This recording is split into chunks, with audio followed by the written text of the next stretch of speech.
একজন স্বাধীন মানুষ হিসেবে আমার বক্তব্য চান সেটি অবশ্যই থাকবে।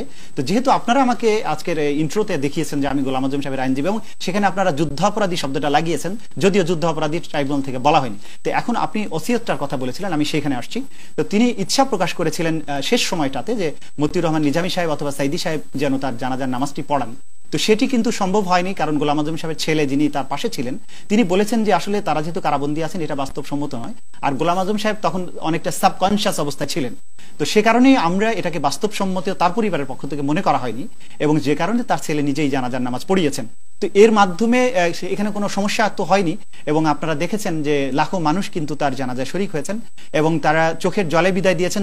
একটা প্রতিপক্ষ নিশ্চয়ই গোলাম আযম সাহেবের বিরোধীরা এতে খুশি হবেন যে তার মৃত্যু হয়েছে, কিন্তু মানুষের ভালোবাসার মধ্য দিয়ে কিন্তু একটা জিনিস প্রতিষ্ঠিত হয়েছে যে তার বিতর্ক সত্ত্বেও তার জন্য লাখো মানুষের এবং সারা দুনিয়ার বিভিন্ন জায়গায়, একটি দেশে টার্কির কথা বলবো যে সেখানে একটি দেশে ৮০টি শহরে তার জন্য জানাজা হয়েছে আজকে, এবং সারা দুনিয়া জানাজা হয়েছে।